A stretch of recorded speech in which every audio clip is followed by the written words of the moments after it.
It's time for Twig. This week in Google, Jeff is here. Stacy is here. I am here with an apology. It turns out Google's Jigsaw wasn't all it's cracked up to be. We'll also talk about why you shouldn't rely on Google Maps for all of your navigation. There's a lot more to come. This week in Google is coming up next. Netcasts you love. From people you trust. This is Twit. This is Twig. This week in Google, episode 515, recorded Wednesday, July 3rd, 2019. A phone for every country. It's time for Twig. This week in Google. The show that's about nothing. If it's not Google, Facebook, Twitter, the internet, media, and more. Stacey Higginbotham is here from our new world headquarters just south of the Space Needle. Hello, Stacey. Where is it south? I don't know. Where is the Space Needle from you? I think it's west. Can you see it? No. You think? No. I can see mountains. Nice. I can see the Cascades and the Olympics and the Cascades. So yes. so the Space Needle is at least a little west of you. Somewhere around here. It's either northwest, southwest, or west-west. Anyway, great to have you. StacyOnIoT.com is her website. That's where you'll find the newsletter and, of course, her fabulous IoT podcast. That's the one she does with Kevin Toffel from AboutChromebooks.com. And also with us, the Leonard Tao Professor for Journalistic Innovation at the Craig Narmart School of City, University of New York. We'll be back in 5 minutes. Jeff Jarvis is here. Hello, Jeff Jarvis. Hello. Jeff is, of course, the blogger at buzzmachine.com, the author of many great books, including What Would Google Do? That's how he got on the show in the first place. Mm-hmm. Many moons ago. And I haven't let go since.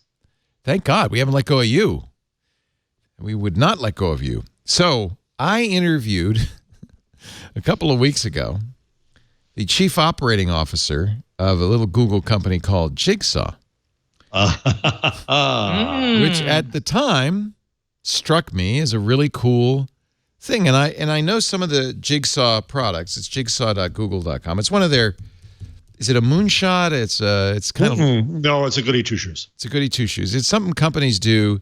They're, how does technology make the world safer? And yet I have to say, if you look at the projects that Jigsaw has done, like Project Shield, we've talked about that before. That's an important one. The VPN for journalists. They've done some, there's a password alert Chrome plugin. Perspective is an API that they uses machine learning to spot abuse and harassment in online comments. So they've done some really interesting things. And then I read an article on Motherboard. Google's Jigsaw was supposed to save the internet. Behind the scenes, it became a toxic mess. I quickly sent a message to the producer of our show saying, did that triangulation air yet? And he said, yes. I said, in a way, phew, because what I didn't want it to do is air after this article. I have to have a choice, yeah. Right. Well, if it had aired after the article came out, I would have asked him but I didn't know when I interviewed him. So mostly the criticism seems to be of the CEO, Jared Cohen, who I did not interview. He's the founder of Jigsaw. With Eric Schmidt. He's Eric Schmidt's co-author in a book. He's Eric Schmidt's guy. Yeah. Mm-hmm. And the accusation, I have to say, now I read this, now maybe because I'm a little biased because I was impressed with their COO and we had a great conversation and I thought they're doing some really good work. So maybe I was a little biased, but when I read this, it felt a little bit, I don't know, it felt like a hit piece, to be honest with you. It did a bit. There was some stuff there, but yeah.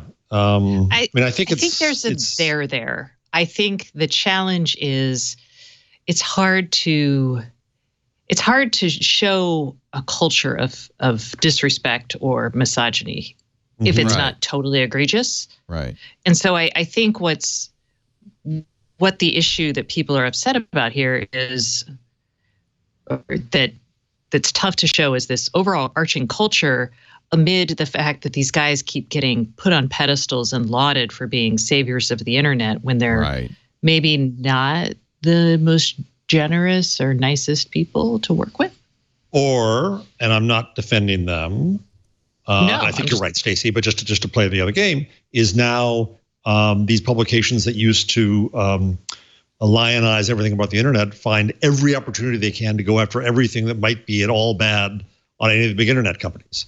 So it's hard to judge these days which is which. Yeah, and I wouldn't expect it too much of Motherboard, because after all, they're a digital first company. That's not like the New York Times or something. That's exactly what I'm saying, though, is that they used to be there to laud technology, and now they're saying, "Uh-oh." Now the trend is, we saw the burning bush. Yeah. Motherboard has always been fairly skeptical. So they have always been very consumer oriented on security, privacy, things like net neutrality, and I like them. Actually, no, I'm just saying they haven't always lauded technology. No, I think it's fair. Yeah. The article is by Lorenzo Franceschi Biccarai, and I should say, just for full disclosure, that the interview was with Dan Kieserling, Triangulation 403. And not knowing anything about these accusations, because it was several weeks ago, I didn't ask him about them. And maybe I was too much of a cheerleader, but I thought, because I had heard of Project Shield for sure. We'd even talked about it, I think, on this show. So I go two ways with this one. I think on the one hand, on the Motherboard article, they're lambasting the CEO Cohen for things like going to Papua New Guinea and joining in a ritual dance with a native tribe. And that's one of the things Dan was saying we do. We try to understand other cultures. Well, but what they were lambasting him for was that he partook of a ritual that involved his body being painted black. Yeah, but that was the ritual. Skeleton. It's not like a college kid's doing blackface. Which then, well, that's the problem. Was he aware of that enough? But it's that the big issue. Yeah. So that was just at worst tone deaf. The big issue was that Google was having this crisis around the Daymore thing, and his team apparently already was having some issues of its own around women engineers. Yes, and he did not respond. He did not respond to that with alacrity. Okay. So they were like, he doesn't really care, and then he sends a tone deaf picture. So they also published this tweet from Cohen, back from 8 amazing days in Pakistan meeting with tribal elders. I don't know. Is it bad that he's wearing a turban? I think this is exactly what you want to do. You want to find out what other... He writes books about being out there in the world. Yeah. It's not a non-story, but it's not a non-story. I think they're... Again, here's what I will say. I think their illustrations, like the things that they're using to illustrate the problem, not all of them, they probably could have had an editor who was a little bit more judicious, who questioned that a little bit more. There are I would think it's powerful, but I imagine many other people would be like, shrug. So things like the comments they made about their colleague Yasmin Green, in terms of... That was bad. That was bad. Things like that's true, that was bad. They said how she dressed inappropriately, but they didn't talk about any of the men, but they talked about how she dressed or was underdressed. When visiting, I don't remember if it was a mosque or something, somewhere where it had been inappropriate. They also report that in the women's room at Jigsaw, there's a basket with mascara and moisturizer in it, which they say is in case you cry at work. Or maybe it's just moisturizer and mascara. I don't know. If you go to a bathroom in Google, they have an unbelievable array of supplies, mouthwash. Yeah, I know. I'm always impressed, actually, by the... I expect them to get Brill cream. You could do all your grooming in a Google bathroom. Honestly, yes. It's I'm sure people do. Yeah, and I'm after sure some rolled never out of their cars. I bring it up. I should point out the article. I think that if there is a toxic culture, especially toxic culture for women at Jigsaw, that's terrible. They should fix that, because after all, Jigsaw is something that Google set up to show how technology can help people. So that is a bad thing. And then I posted Cohen's letter to the staff right below. Oh, let me look at it, because that's new. I haven't read that yet. Breaking. He's frustrated and disappointed with his team's toxic culture. I hope he's not blaming them. The headline's a little weird. Okay. A few hours after the story, here's the email. The details of the story have hit me hard, and I'm deeply disappointed for all of you to see our culture characterized in this way. We haven't always a little passive, isn't it? Yeah. Yeah. We haven't always gotten everything right. And as CEO, I take responsibility seriously. I'm committed to ensuring we continue and improve. In 2017, 2 years ago, he says, Jigsaw identified a number of areas where we had room for improvement, conducted an internal review, and implemented nearly all of the recommendations. Okay. On the personal one, I'm frustrated and disappointed to read about some people's personal experience in our team that fell short of our commitment to provide a positive workplace for everyone. I'm sure there are people, ex-employees of any company, including our own, who would have a tale to tell, however, lopsided it is. Another former I think employee, they've got things to work on. There's no question about that. Yeah, They're saying it. I don't have any how reason scandalous to this is. apologize for them. Yeah. I think apologies. I think it's more like saying, oh, hey, this is an issue. How can I deal with it? Yes, you need to acknowledge something and move on. But I also think it's good for, as a journalist reading this, or as anybody who is reading something like this, I may look at Cohen and take him with a bit more of a grain of salt. Yeah. And honestly, the way we treat founders in the media and just in general in the tech press, good Lord, we could probably do with more grains of salt, because there is definitely a tendency not to ask critical questions. Now, I will say one thing, which is the reason we interviewed Dan Kieserling from Jigsaw was that Google approached us. They approached us early in June and said, we'd like to offer you our COO for an interview. And I said, yeah, let's set it up.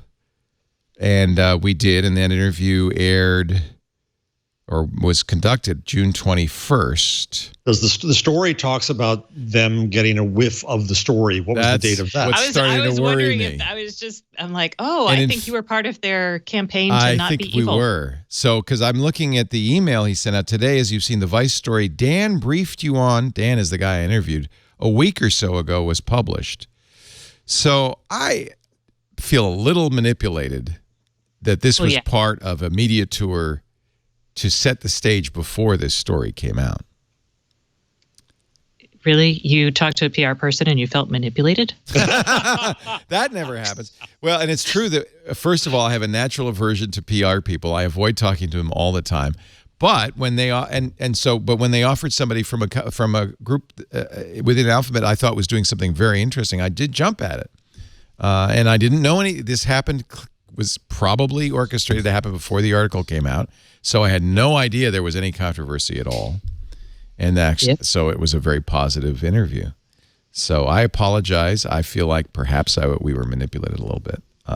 I did, when I saw this story, I contacted the producer. I said, if it hasn't run, do not run it. But it already had run. So but then that's kind of odd too. Well, I guess you're kind of buying the best thing to do. Story take. The best thing to do, if I had the resources, would be to call them back and say, "Let's do a follow-up to our interview."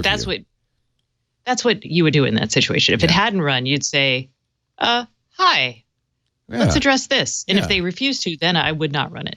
Yeah, but it had already run. It had run a few weeks before. Now you can. So some things you can do if it now, you can do a follow-up. You can try for a follow-up.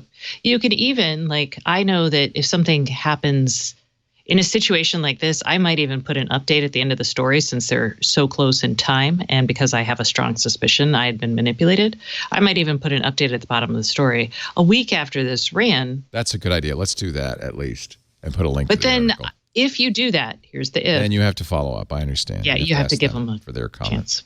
Chance. Well, in a way, this is the follow-up. Wait, I should be a professor of journalism. You are a professor. You are teaching me the craft, because I never studied the craft. I don't know anything about it.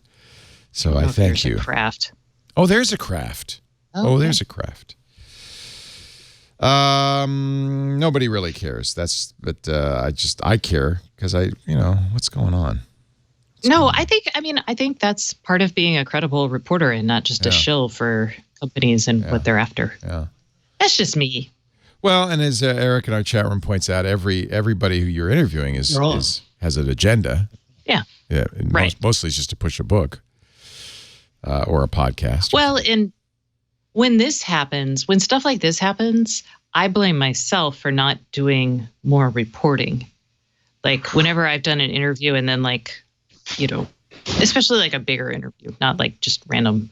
I'm like, dang it. If I had Googled this, or talked to some people beforehand. Okay, I Google everybody before I talk to them. I did that. But I didn't find any negative stuff at all. So right. So yeah. So, but anyway, I think at least by doing this, talking about it, we've kind of mentioned the issue. And there are now 6, I think the latest study was 6 PR professionals to every journalist out there, and probably more now. Judging by the amount of email I get, I would say that's accurate. Oh, we should talk about something that Google did. Hold on one second. Kevin Toffel says hi. Hi, Kevin. Okay. Well, we'll get to it maybe. I had this horrifying Google experience. No, let's do it now. I don't have anything pressing on the agenda. So last month, Google on G Suite changed some security features to make things more secure. And they brought this up in an email and they sent to people, and they said, hey, we're now doing something, they call it less secure accounts, which is really awkward phrasing. They were less secure apps in your Google account. Oh. So they introduced this because if the site does not meet their security standards, Google is going to block anyone who's trying to sign in to use your account. That's right. And this is tied. Right. This is tied to their efforts on Gmail. And you remember where this came from? Yes. Oh, go on. Go ahead. It was no, tell. It was a exploit in Google Docs that came. I can't remember if it was a malicious extension or I can't remember the exact details of it. But Google said at that time, yeah, we're going to really crack down on the kind of stuff. So here's the page that they sent you to: control access to less secure apps, and it's in a way saying to you, look, we're going to turn some stuff off. You should know ahead of time, right? Is that what the intent of it was? So that was the intent. I looked at it and I said, okay. But then starting after they rolled this out, I have a Gmail and a G Suite account. And my Gmail account apparently did not, because it has 2-factor authentication. Yeah. It stopped pulling from my Gmail account. Oh. But it just told me there was an error. But I was still getting emails, so I was like, Google, you're confused. So I ignored it for a little while, which you should never do. But, this is me. I was moving. Life was crazy. And then I dealt with it yesterday. I was like, gosh, let's dig into this error. What the heck is happening? Apparently, all of my email from my personal Gmail account that I send to my main email account was just stopped. Hey. And so to fix it, I had to go back. That's ironic that G Suite decided that Gmail was insecure. One of your less secure apps, our own email product. I don't think it was less secure. I think something they changed made it what I had to do, because it's got 2-factor. It wasn't reestablish the connection using probably an app password or something like that. Right? That is exactly what I had to do. Yeah. But figuring that out took forever. Yeah. Because, I'm like, Google's documentation is not made for humans. Their original email, not made for humans. Well, it's very simple. From the admin console homepage, you go to security basic settings. To see security on the homepage, you might have to click more controls at the bottom. Under less secure apps, go to settings for less secure apps on the left. Select an organizational unit where you want to manage access to less secure apps. If you don't select an organizational unit, it'll apply to the entire top-level organization. Et cetera, et cetera. Disable access to less secure apps for all users recommended. Allow users to manage access to less secure apps. Enforce access to less secure apps for all users not recommended. On the bottom right, click Save. Well, that was easy. How hard could that be? I was thinking more hey, by the way, this thing is going to break everything. Break your email. Everything you've set up, you're going to have to go back through it. Well, this reminds me a little bit of what happened at If This Then That. Remember where they changed their API and everything broke? And I think this happens from time to time where if you've got, and see, you are smart and you do stuff, and I bet you a lot of our audience does, stuff like that, where you have one account go to another account, and you have set up systems, but they're fragile because they rely on an ecosystem that's constantly changing, especially with Google. Oh, this is why I wrote about like API documentation and the importance of APIs and API wars. That's a fun topic. Oh, what fun. Yay. Okay. But that happened to me. So if you guys have that problem and you're maybe wondering if you didn't spend the 30 minutes to figure out what the heck was happening and why and how to fix it, now you sort of know. And now it's time for our journalism segment. The Guardian. Google accused of flipping the bird at New Zealand laws after a murder. Apparently, they broke suppression orders related to a murder case of a British backpacker in Auckland. The name of the defendant was suppressed, but Google sent it out in an email. What's trending in New Zealand? Went out to thousands of people. This is an example, I think, exactly of what you just talked about, Stacey. Even Google has automated systems. They don't know what the hell's going on. Oh, no. Google executives met with New Zealand's justice minister in Wellington to discuss the breach and said it'll be dealt with. They also talked to Prime Minister Jacinda Ardern, who is still waiting, by the way, for Marianne Williamson's call. However, when justice officials followed up with Google in March, and again last week, the company said, we're not going to change anything. Because consider this, it's New Zealand being not unlike China and Iran and other places, thinking you can build a wall around New Zealand and keep information out. And sorry, Kiwis, but you can't. Oh, this friggin' sunlight. You can't. And don't worry, nobody's watching. It's everybody listens to our shows. Poor Jeff agonizes over his lighting all the time.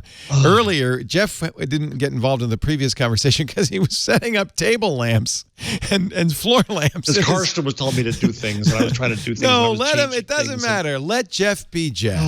Just doing what works. Let me look like crap, and then people yell at me on Twitter. No, can't you get a better camera? And here's another thing. Here's another thing. Yeah, pay no attention to people yelling at on Twitter. That is the default. That's what Twitter is made for, it turns out.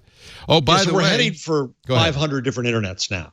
Yes. Right. And New Zealand thinks that they can block stuff out, and they can think that people aren't bright enough that they can go to, I don't know, theguardian.com and find the name of the miscreant. Right. It's called an internet. It's called living in the whole globe. And I know that New Zealand is still tender about the horrible crimes that happen there, but it's not the internet's fault. And doing things like this is not going to fix it. These are our own domestic. These are our own domestic laws, and we do have an expectation they'll be upheld. So Google's response is disappointing. Now we need to consider what the next steps will be for New Zealand. It's not clear what New Zealand's options are. Earlier this year, they announced they were exploring how it could make Facebook and Google pay more tax on income made within the country. So that's the other agenda going on. Everybody else, here's the other thing we got to recognize. The agendas that people have in this. It's not just journalists this are name. Not admitting their agendas that they find Google and Facebook to be competitors, and so they're well. This is from New Zealand's government, though. This is the government affairs manager. Yeah, Ross they're also Young. talking about getting more tax revenue. Yeah, that's what he's interested in. There's other agendas at work here. Yeah.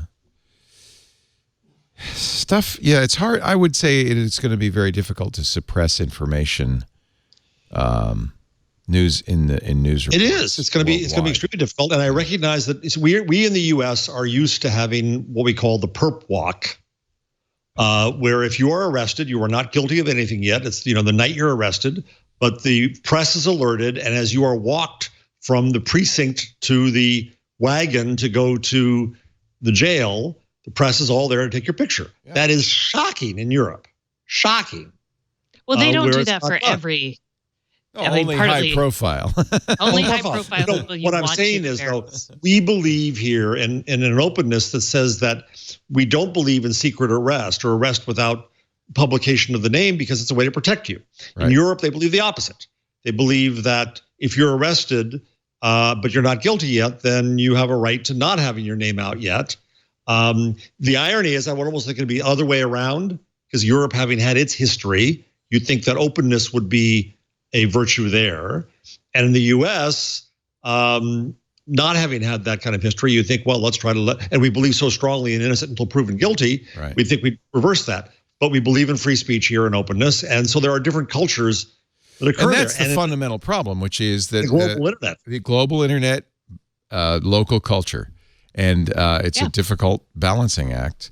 And it really doesn't, the technology doesn't lend itself to saying, okay, we're going to make sure that New Zealand isn't offended while serving the cultural norms in the rest of the world. That's almost impossible. I don't know how you do that. There's another case this week. Neither does Google. But neither does Google. But at the same time, I completely respect the desire for individual localities to preserve their culture. That's of course, but that goes back pre-internet. That goes back to television. That goes back to American hegemony in entertainment. Yeah. You know, the Hollywood and all the movies we've been putting out for the last 100 years have clearly influenced culture all over the world. When I was a kid and we went to Europe in the mid 60s, you couldn't get Coca-Cola. You had to get weird imitative drinks. When I was in East Germany, I called it Kami-Cola. Kami-Cola, Africola. I remember having Africola. It had cinnamon in the bottom of it. And if you if you wanted to know what the baseball scores were in the United States, you had to wait 3 days for the Herald Tribune to print them. Yep. And but the world has changed, and we are now all connected. I think that's probably for the better, but I understand.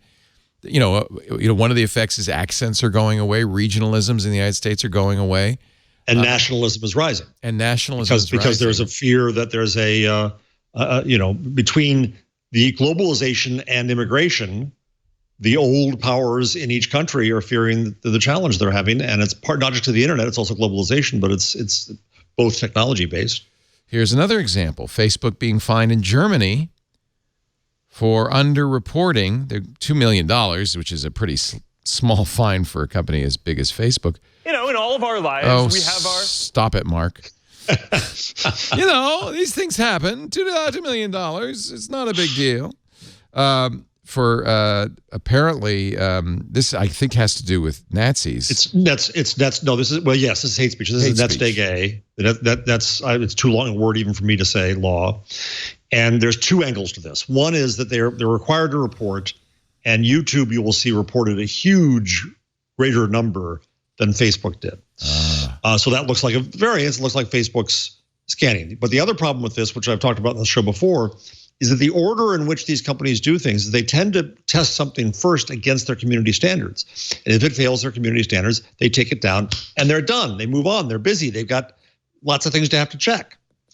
But if they then didn't go to the next test and say, well, was this illegal and should we have reported it? In which case they're being asked to be the cop, the judge, the jury, and so on. Well, now wait a minute. No. They're being asked to judge whether or not they should report it. The network. I'm not sure. Let me read this. I was getting to it. I was not quite. Give me one more second. Right. So the issue here is that they're told to take down things that are manifestly illegal, and or obviously illegal. Let's call it. In the case, they're being asked to make two judgments: hate speech or fake news. They're being asked to make two judgments, which is, and I heard this from a Google attorney. It was really interesting. Is that one, yes, is it illegal or not? But the second is, if it's minor illegal, the government doesn't care if you report it because it's minor illegal. The question is it obviously illegal? Is it manifestly illegal? So they also have to make a gradation judgment here, which again, they're not qualified to do. This is why I'm pushing for. Let me stop you. Sorry, Stacey, go ahead. Let me stop both of you because I think you both got it wrong. But this is from CNN, so maybe CNN has it wrong. I don't know. This is what they say. The Network Enforcement Act requires social media platforms to publish reports every 6 months detailing the number of complaints of illegal content they've received. But do you know what the number of complaints is? That's a number. No. Now, then there's a second clause where they're required to remove hate speech and fake news. But what the German Federal Office of Justice said is that Facebook's report listed only a fraction of the complaints. Let me try to explain that one. Because the key phrase there is illegal content again. They didn't get a complaint. You know, Herr Schmidt didn't say, I believe this is unlawful. Herr Schmidt said, this is bad. Nope, they're not asking Facebook to make a determination for this particular fine. They do have the right to do that. They're saying Facebook made it difficult for its users to find the form to flag illegal content, and thus the number of complaints was lower than it should have been. It had a distorted public image about the size of the illegal. That's mixing two things here, though. One is they have a bad UI, and I think that's probably right, and that's a complaint.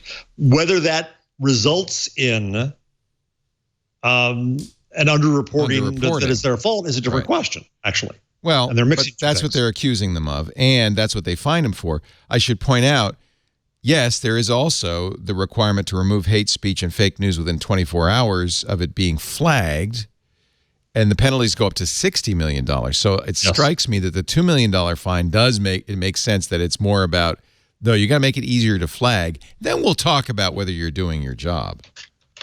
Stacey, I'm sorry. I wanted to finish my point before, so I want the world to know I wasn't interrupting Stacey in that case. I do in other cases, and I'm bad at that. Twitter says you interrupt her all the time. In that case, I was just begging to continue a nuanced point, Stacey. I interrupt you too. Sometimes I'm just like, Stacey. I can't keep quiet. That's what we do. You're wrong. No, can I just say that I encourage that? People often hit me for that as well. Because the worst, in my opinion, the worst kind of show like this is where everybody politely waits for the other person to finish. It really slows the pace down. So over-talking is bad. I will say sometimes you guys do over-talk me a little bit. Yes. But I'm becoming much more active about it. I think it's less... being the nice person that I am and assuming the best in people, I think it's because y'all have this rapport that just gets you going.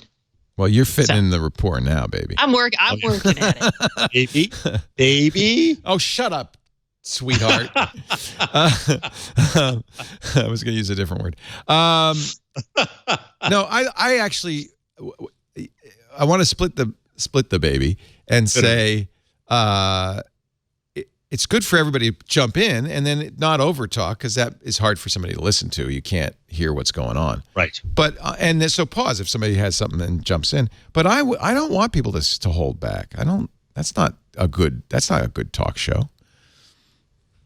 Anyway, you were saying, Stacey. I have totally forgot what I was doing. It's terrible that way. My evil plan has worked. Anyway, I didn't have the coffee before this, and now I'm like. And the main reason I brought it up is to just underscore this. Now, maybe it isn't the case of this cultural differences. In this case, well, here's another one that I just put up on the rundown. The Polish court. This came from Daphne Keller, who's a brilliant legal mind about intermediate liability. That a Polish court is forcing Facebook to keep content up. Freedom of speech includes the ability of what not to say. To be forced to speak is not freedom of speech. Now we're going to get an argument here about, well, is it a public square, is it a utility, and all that. Well, it is not yet, but they're being told to keep things up. And in this country, we have those who in power in Congress and in the White House who are trying to say that Facebook and Google should be forced to keep up certain speech. At the same time, they're being told to take down other speech. And the problem is that there's so many stakeholders. There's 200 some countries. Each one has different rules, regulations, expectations. I think the problem is really, honestly, it's what we're bemoaning, which is the fragmentation of the internet in some ways. So you've got Facebook, which is where a lot of people go to get their information and may even think of that as the internet, when in reality, it's not, or it shouldn't be. And we shouldn't. Right.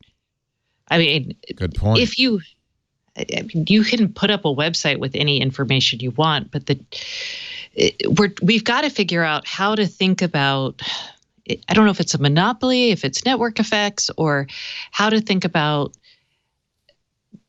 mitigating the power that platforms have to show people, to influence people, I guess. But is that their role, right? No, and do we want them to actively decide what we should know and not know? So, no, I don't. I have a really hard time with this because the crux of the matter is people do go to the and trust for them to be like the source of certain kinds of information, right? So if you say to a restaurant, if Facebook's like, I hate you, I'm never putting your stuff on here, then that restaurant might be hosed because people go looking for that kind of information on Facebook. I don't, but other people do. So I think there's both the life as we want it to be versus the life as it is. And we have to build rules and think about the implications of life as it is. But then we should also be trying to make life more like what we want it to be if we actually do want it to be this open place where anybody can find information. And so Stacey, here's the case. Here's the case I think that gets to your points. And I've been talking to Claire Wardle at First Draft and others about this in my institution, is go to the health and vaccine stuff. And the story on the rundown is a snippy version of this. But Facebook is trying to figure out how to deal with anti-vax stuff. They're trying to how to deal with health stuff. And is it their obligation to their choices they have is to downrank. If they put up notices, does that make bad stuff more popular? Do they kill things? Do they actively put up contrary content from sources? And there's their realm of choices. And they're going to set precedents there that will get demanded in other areas like politics and government. And so, but this is a matter of health. And health, you heard me screaming about health matters. So what do we think? What do you think is the right beginning point for that discussion? I think for something like health, so think about a public good.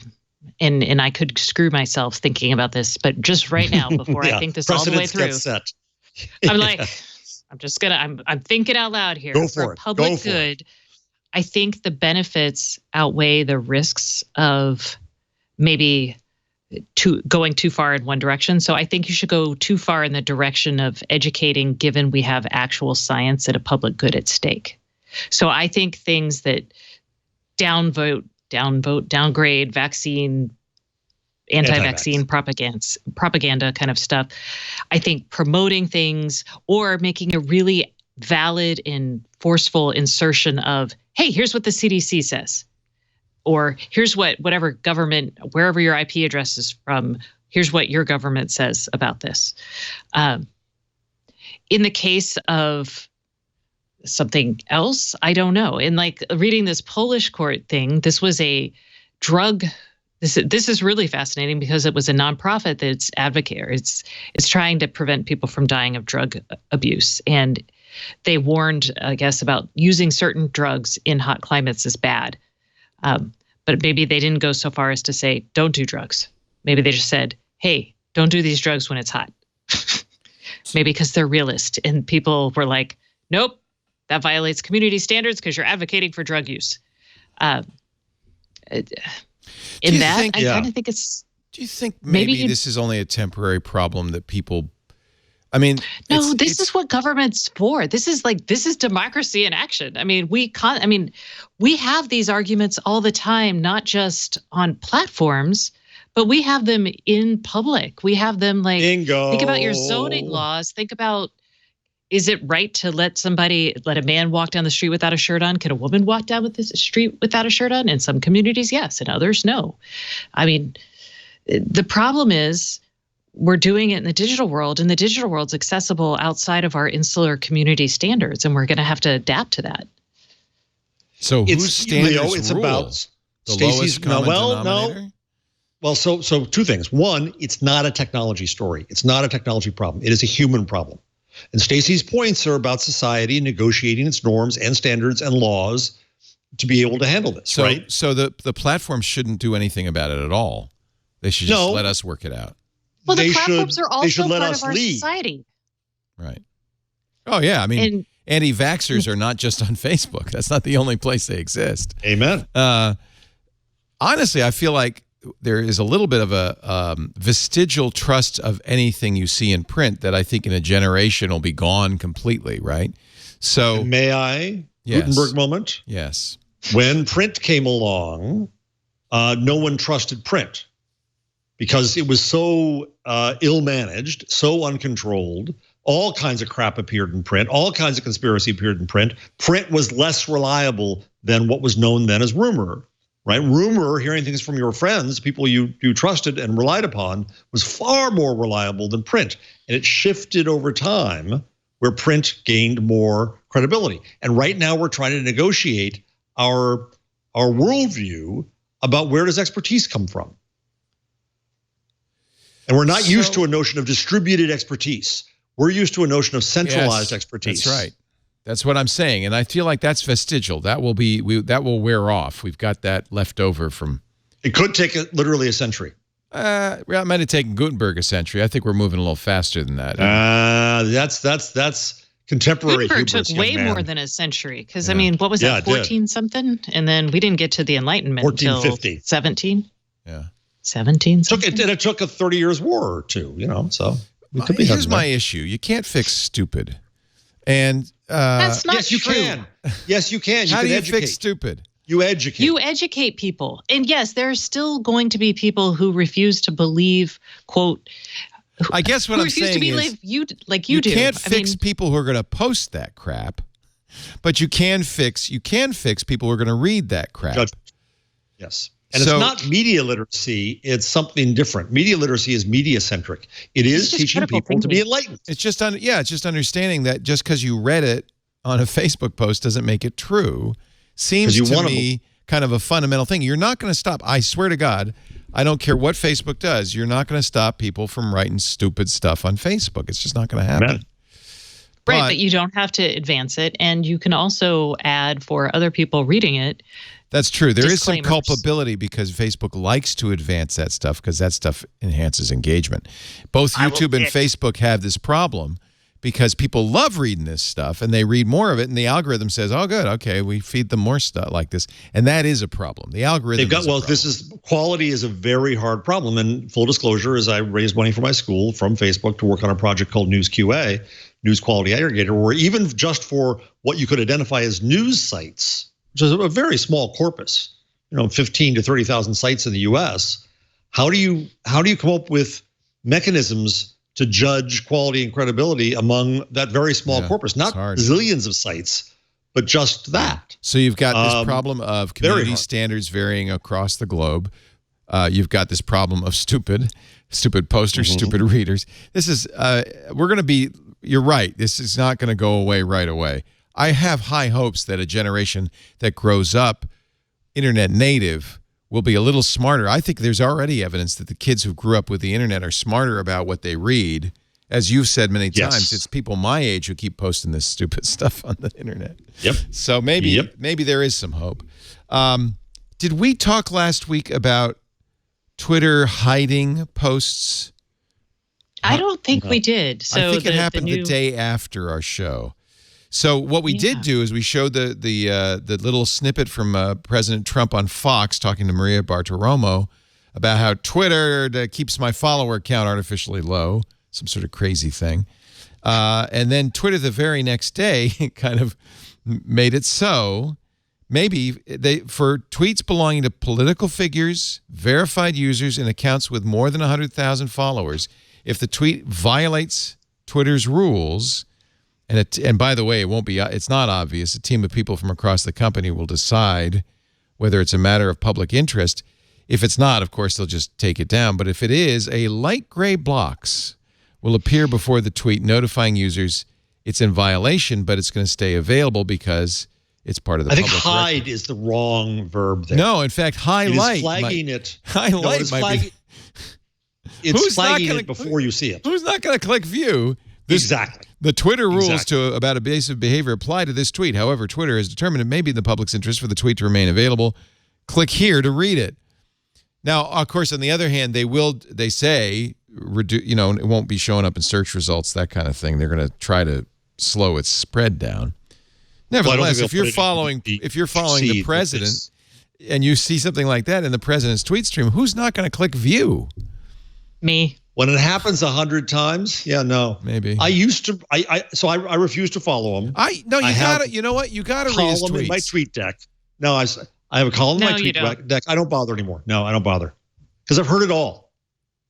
Well, as I said to Ari Melber about this very subject, okay. I hate people who repeat themselves. I hate people who repeat themselves. I hate people who repeat themselves. All right, but I've heard it all. Nevertheless, he's the most powerful person in the world. I think it's important to know what he's saying, even if it's stupid or repetitive. No. What if he says, Stacey? "Hey, just a word of warning, I'm gonna bomb Iran tomorrow"? I mean, you want to know. We'll see that. Then we'll see that in the New York Times. If my beat were to cover it, I would have to have it. But it's not my beat. I see. So you wait till the news reports it. Yep. Which, by the way, there needs to be a filter. The news loves to report the president's tweets. I know, but I can glance at it and say, "Oh, this is one of those." Yeah. I'm like, yes, okay, exactly. Screw that. MSNBC is taken to underlining, highlighting with yellow the part of the tweet they want you to read. It's so long they don't want to post, so they highlight it. And I'm saying, wait a minute, slow down. I want to read the whole thing. But every now and then, sometimes I enjoy things like his Prince of Wales, the going when he was I was like, presidents, they're just like us. No, they're not. No, they're not. No, they're not. Let's just all watch the parade tomorrow. We'll know. I honestly, there was an article in Vogue yesterday that says, how can you people just pretend nothing horrible is happening on the border and just go about your daily lives? And I'm having a hard time. I'll be frank with you. It is devastating. Having lived there and left, I'm like, what do you do? What do you do? I sent races $1,000. I keep sending them money. I don't know what else to do, right? I mean, do you take to the streets? Take to the streets? I don't know. Do I feel like a Germany, like maybe a German in Nazi Germany? We've got yes, I kind of do. Camps. And I honestly don't know what to do. And it's very distressing. Well, one thing I would argue is this, if I may, and I've made my political views very clear, and I'm not going to push now, but just full disclosure is that I'm a fan of Kamala Harris. And by the way, a lot of friends have come up to me saying, "Oh, hey, yeah, you were." Yeah, now right. she's the new flavor of the month. Yeah. But what I say to people is, I don't care who you're for. I don't think you should wait and say, when there's one, I'll decide on that. Now is the time in a democracy to be part of the discussion, and get out there. I tweeted about this today. I had about a 6-tweet string today saying, here's why I'm for her, but go after your own person. Don't wait till the end. Get in there, get involved. That's the Democrat. And somebody came in and said, well, on Twitter, good old Twitter, said Warren's my first choice, but if Harris wins, I'll be crazy about her being president, and I'm all before her. And somebody else came back in and said the opposite, and there was a group hug, and that's what the discussion we need to have right now. So part of this is just get involved. Yeah. Push people to run for office in your districts and in your states. Get involved, and I don't mean that in the sense of get out there and vote and do the old things. I mean that we need this national conversation. And we need to be out there, and we can't get into a point of having, of being too tired. It's pretty to discuss and to fight. Discouraging. It's very discouraging. Very. Stacey, have you do you do the journalist? I don't politicize. I don't write for. Oh no, work for Canada thing. I'm Elizabeth Warren fan, 100%. I identify with her as a wonk. I appreciate and respect her input She is a policy. Harvard professor, baby. You could tell. I have nothing against Kamala, but at this moment in time, I'm like, boom, Warren. I just feel like she is everything a woman has to be respected. And, thank you for putting in that effort in I'm inarticulate with inspiration and joy and happiness that I see a candidate that actually I feel like I really can respect. There's a number of smart, it's really unusual actually. There are quite a number of smart, outspoken, well thought out candidates. Maybe that's why people are having a hard time. Yeah, I love Marianne Williamson. Do you think that's the last time we'll see her? No, because everyone's so excited about her. What if people vote for this because it's novel and we've just turned our elections into a popularity contest? And the right wing is telling people to give her money so she makes the next debates. Yang has already made the next 2 debates. No, really? Yeah. Yang is the basic income guy.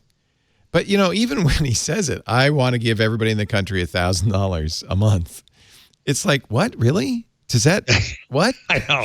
That's it? That's your platform? Yeah. Everything will be better because the robots are coming. That's about as crazy as Marianne Williamson, who's, by the way, when they asked her, what's the first thing you're going to do when you go in the White House? She said, I'm going to call the Prime Minister of New Zealand and say, what, something, you go, girl? What was she? She said some. Oh, I forget, yeah. It was crazy. If only Saturday Night Live were still on. Well, did you see? They're on summer break. I know, I saw her. No. I saw her, yeah. But Yeah. it's not perfect. I would love to see this skit. Yeah.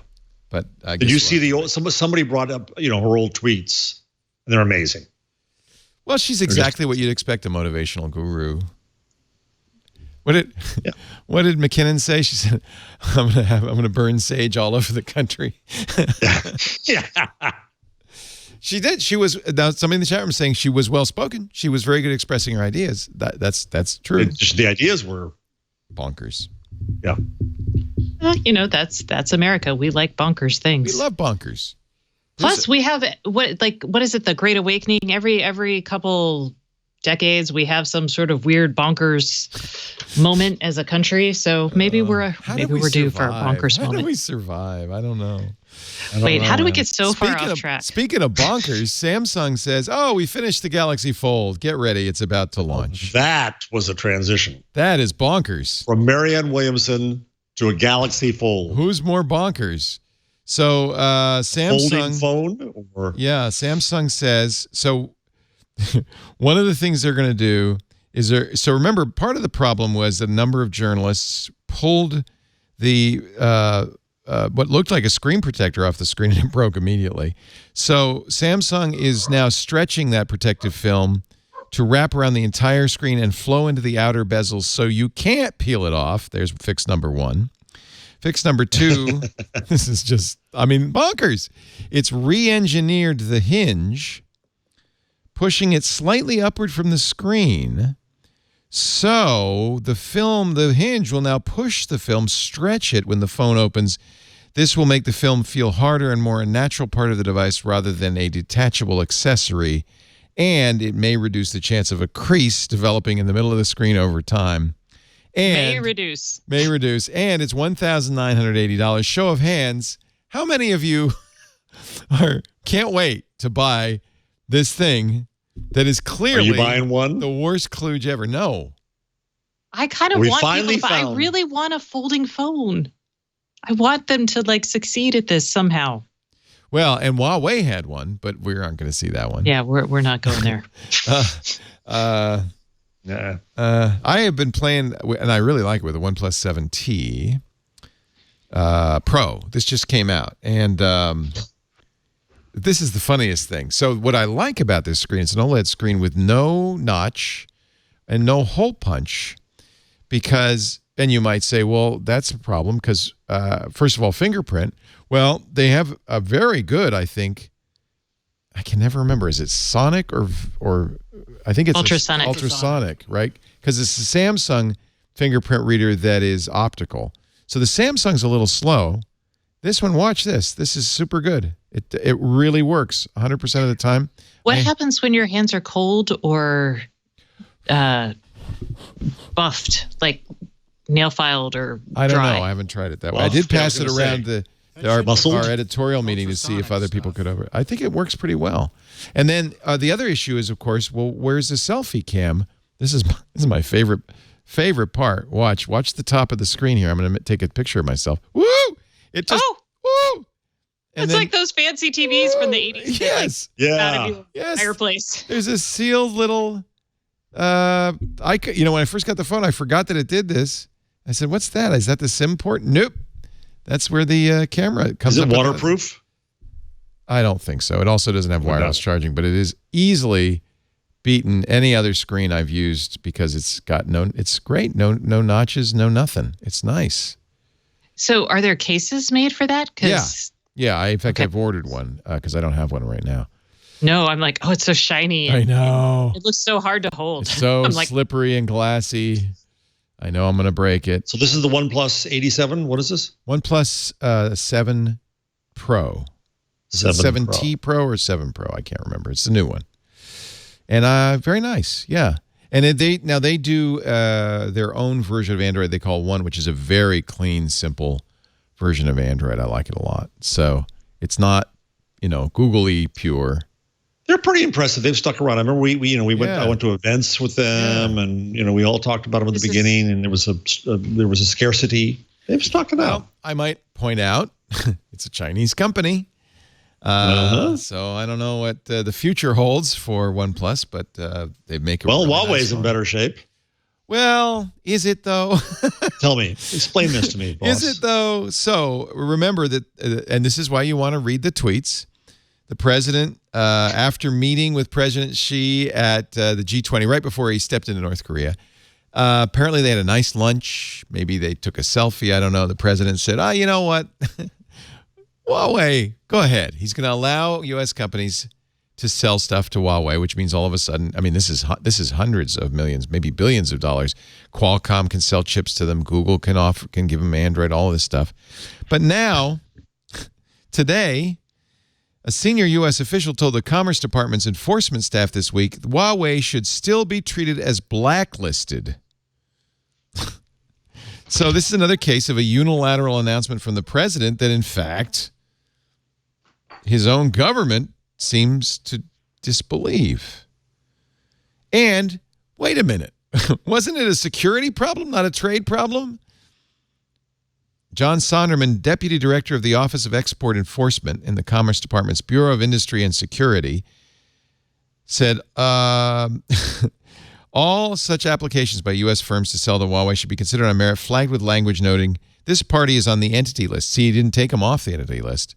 Evaluate the associated license review policy under Part 774, presumption of denial.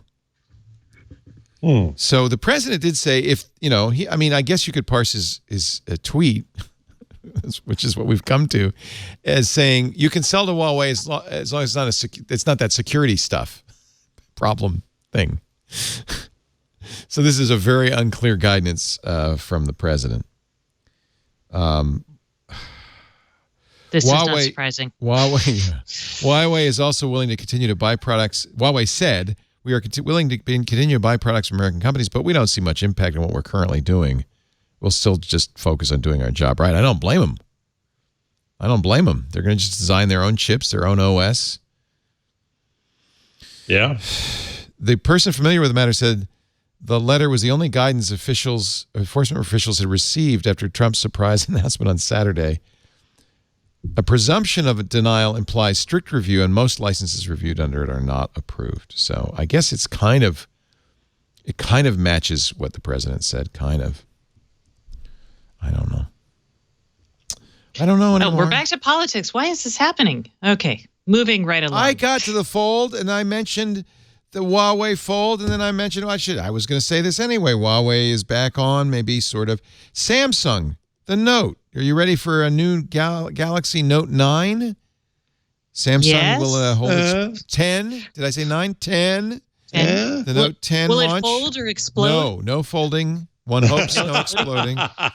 It will It'll August explode 7th. when you fold it. August 7th. Now, I have to actually tell you guys something. That's a Wednesday.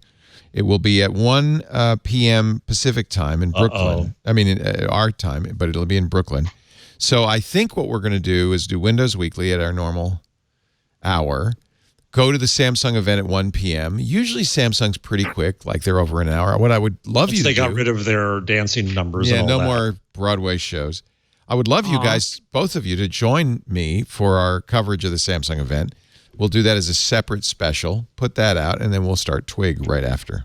So, and what day is this? This is August 7th. Okay. Just make a note of that.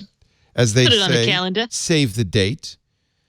The Note 9 was $716 on Amazon, $1,000 everywhere else. We don't know how much the Note 10 will be. We don't know much about the Note 10, actually. One rumor said that the pen could have its own camera. That might be, yeah. What? Look at this invitation. It might kind of imply that there's a camera on the pen. I don't know. That would be cool, right? Another rumor said that. So what do you use that to shoot inside your ear? Yeah, I don't know. Or check your drains. There's my tonsils. The Note 10 could also have 4. I bought one of those laparoscopic cameras. Oh, those are so much way. fun. I have one too. They're so great. I've got like a $29 one. Yeah. They're and awesome. They're USB. You should have one for everything. You plug them into your phone or your computer, and it puts it up on the screen, and you can put it right in your ear. Or like we used it to check for leaks in the ceiling. Exactly. I've used it like playing with my they're just the fun. Kids love it. They say, well, let's look up your nose, Mommy. Let's see your tonsils, Mommy. Actually, I'm sure these things have happened. Oh, yes. By the way, Sam, I love the Register. They're so snarky. They're talking about a new feature of Samsung. Samsung tears wrap off Bixby Marketplace. Tens of people go wild. One at the back whispers, Siri, what's Bixby? Aren't they British? Don't you have to do it in a British attitude? Yes, that is definitely. They are British snark. This is Kieran McCarthy, who's in San Francisco, but he retains some of that British snark. Of course, that's snarky. The boffins. Or Irish. Yeah. Yeah, and apparently at this August thing, they're talking about releasing. Remember the fondue pot, the Samsung Bixby thing?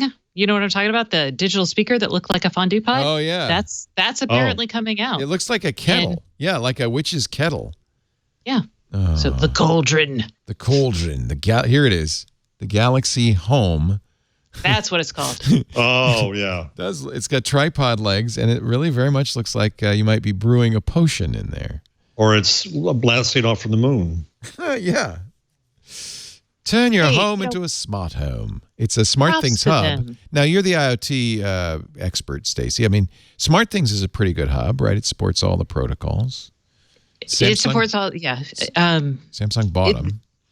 Samsung bought them. They are linking all of their appliances and everything else into Smart Things. Yeah. But Smart Things works with hard. non-Samsung stuff, right? It does. It's a little hard for it to... It's not the first choice for newbies. Like really? It can be kind of complex to like get things working, but you know what? There's a whole lot of easier options. Smart Things. It's the only open choice really there is until Wink comes back and says that they're actually till Will.i.am lets us know what he's doing with Wink. He owns Wink? Yeah, his company does. I don't know if he individually does, but his investment fund does. Huh. We had on Security Now a story Steve was talking about. Let me see if I can find it, about a Chinese-made, kind of a funny name camera that isn't exactly the most private thing I've ever heard of. Let me see if I can. Oribe? Yeah. Oribo? Yeah. Oribe? Yeah. Yeah. Yeah. That was not smart. So this is why. Go on. What's the story? Fill us in. Let me see if I can find it here. A company called VPN Mentor discovered that they could find on the Oribe database all of these. They could find your password, location, or Vibo. Thank you. Or Vibo. Or Vibo. And they make like their outlet you can buy on Amazon for like $7. So it shares your name, location, Wi-Fi location, or sorry, Wi-Fi address, Wi-Fi password. Redacted record that's publicly available, by the way, posted from the camera, including your longitude and latitude. Latitude. But also even city and state. Yeah. So all of this is shared. They basically left their database open. So I look for companies, if you're super security conscious, you don't store this if you don't need it. So there's plenty of companies that don't store your like Wi-Fi password and information. But two, at a minimum, you should, put this behind a password.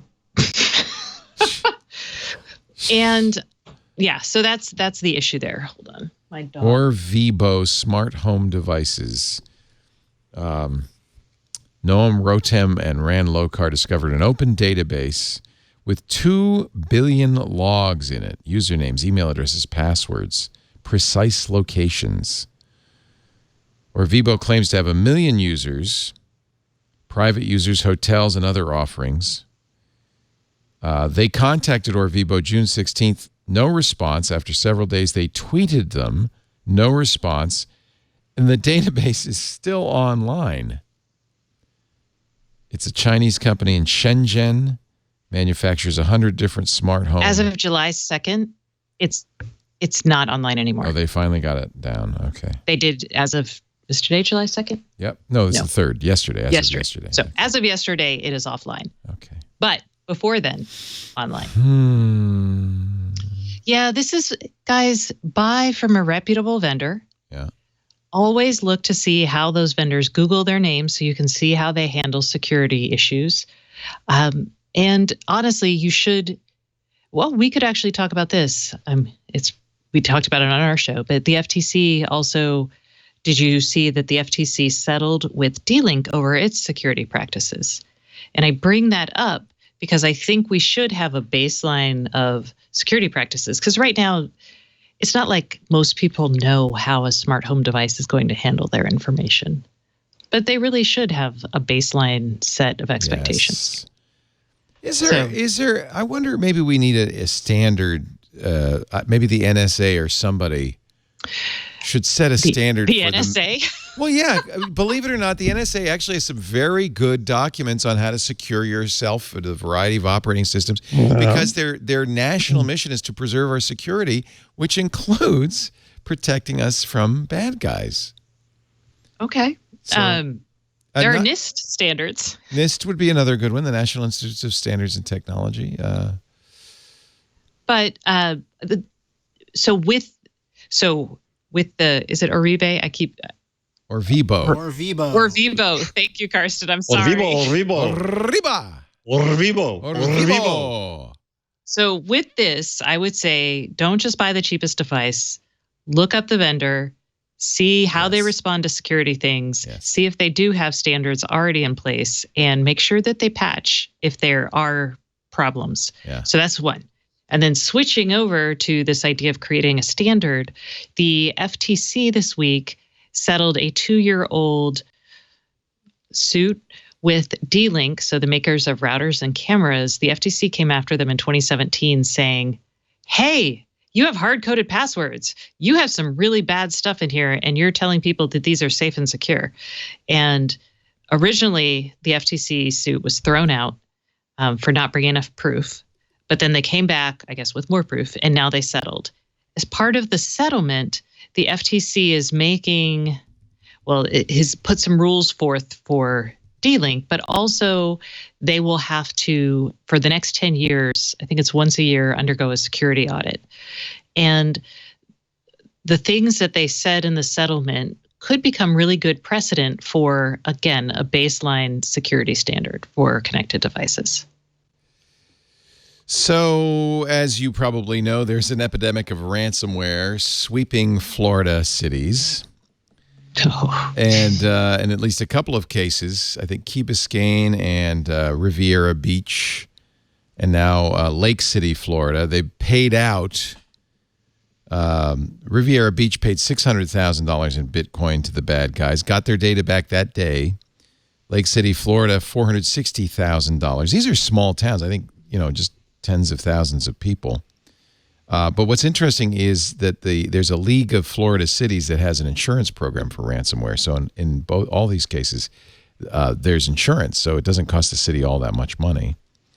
I am very happy to report, though, that the IT manager at Lake City, Florida, whose initial response to this, I wish I could find the quote, was, well, as far as we know, nobody's data was stolen, has now been fired. Thank you. Because after all, if a city is forced to pay hundreds of thousands of dollars in ransomware, it's because they don't have proper security measures in place and they don't have proper backups in place. The Georgia court is the most recent victim of the same ransomware. It's the Ryuk ransomware. I haven't heard that happened yesterday. I haven't heard yet if they're going to pay, but it's nasty out there. The Georgia court system, the Georgia Administrative Office of the Courts discovered the hack Saturday morning. Hackers used the Ryuk ransomware holding several state court systems hostage. Many court documents filed online have been inaccessible. No word yet whether they plan to pay. It's just a nonstop mess. And the reason they go after, we talked about it yesterday on Security Now, the reason they go after cities, there's several reasons. One is everything, the whole layout of the city is public knowledge. It's on the website. Who's the boss? Who's the city manager? Who's the comptroller? So it's very easy to figure out the email chain to send, the spear phishing to send. They don't generally have the budget to have decent IT. And I think this reason that you're seeing it in Florida so many times now is because they do have insurance, which encourages them to pay. So it's been very lucrative. I expect to see more of those. Speaking of malware, the Chinese Border Patrol, if you cross into the border near the Xinjiang region, which is, I think it's in the western area where the local Muslim population, the Uyghurs, are being repressed. If you cross in, you will be forced to install malware on your phone that downloads your text messages, calendar entries, and phone logs, scans the device looking for 70,000 different apps, and stays on the device. Motherboard got a copy of the malware. And in fact, I guess this is a German newspaper, Süddeutsche Zeitung. They sent a reporter who crossed the border, had the same malware installed on their phone. In fact, if you want, you can download the malware from Motherboard. So why don't you install it on your phone and get back to us? How does that? Yeah. The border crossing is from Kyrgyzstan into China. And I guess the theory is, well, what are you doing over here? What are you doing here? I think, though, it's just I'm really worried. I'm going to be going in the fall to the Middle East, to both Israel and Jordan and Oman and the United Arab Emirates. I'm actually trying to figure out what my strategy is going to be, both for going into those countries, going from Israel into Dubai, and then to top it all off, coming home. Just buy 6 burners. I think I have to have a burner for every country. Not to mention 2 passports. Oh, man. Yeah, sure you get one for the U.S. too? Oh, jeez. Yeah.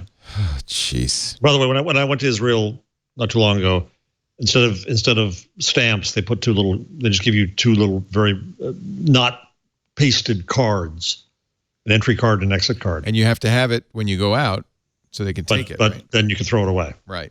Yeah, Russia. I was never there. Russia, I know nothing. Russia does that too. Oh, so that there's no evidence that you were in Israel. Okay. That's the point. Ah, clever. It's going to be a big social media summit next week at the White House. Ugh. And then, okay, you tell the story first, then I'm going to go on a Jarvis. Facebook, Google, and Twitter, writes the Power Post from the Washington Post, have long struggled to back allegations in Washington. They censor conservatives online, but get ready because here comes the White House Social Media Summit. The July 11th event aims to assemble digital leaders to discuss the opportunities and challenges of today's online environment, but really who they're inviting is tech's top conservative critics in politics and media, including PragerU. We love PragerU, right? Google actually has limited the reach of some of their videos about Islam and guns, so they can't be viewed by those who have enabled restrictive mode, so schools and parents can at least keep their kids from looking at it. That apparently is evidence, proof positive, that conservatives are being blocked on the big wide internet. Heritage Foundation, the Media Research Center, Charlie Kirk, Executive Director of Turning Point USA. Were you invited, Jeff? No, neither was I. So, here's the thing, folks. Some say Ron Wyden said there's zero evidence social media companies are biased against conservatives. I think they probably are in a great majority of them run by liberals, right? I don't know. I had journalism professors who were very conservative, believe it or not. Do you think is there evidence that Twitter or Facebook is? I mean, this is just absurd. Individuals have opinions, and they're allowed to. We still, for now. And all the evidence I've seen so far is anecdotal, including President Trump saying Twitter secretly reduced his follower count. But here's the rant. Yeah, it's fun for everybody who used to love technology to go after it. Yeah, it's fun for the left to complain about the big old companies. But beware what you play into. Yeah, here. no kidding. Because this far right is coming after, and they're going to take advantage of every bit of this, and they're going to try to force these companies to take down things that you like, to put up things that you hate, to go after them for the sake of going after them because they think they're being put upon. At the same time that you're screaming, take down the fake news, every time you do that, then the people who put up the fake news or are in power are using that as an opportunity to go after the technology companies. And at the end, your internet. Yeah. So beware what you play into, folks. Beware. Yeah. I mean, I don't. This is very much a strategy, and it's been a strategy that's been talked about for at least a decade of the, I don't know if it's Republicans or if it's the far right, but, then there's this is very frustrating. Berkeley, California. Yes. The city wants to require people who sell cell phones in the city to warn consumers about a radiation risk of carrying the phone in your pocket or apparently your bra. Berkeley's Right to Know ordinance came into effect in 2016, and the court... Right to know what? Right to know nothing. But anyway, Berkeley's been enforcing this, and of course the CTIA, which is the Industry Association for Cell Phones, has sued and lost in court. So they sued in 2015. They sued in 2017.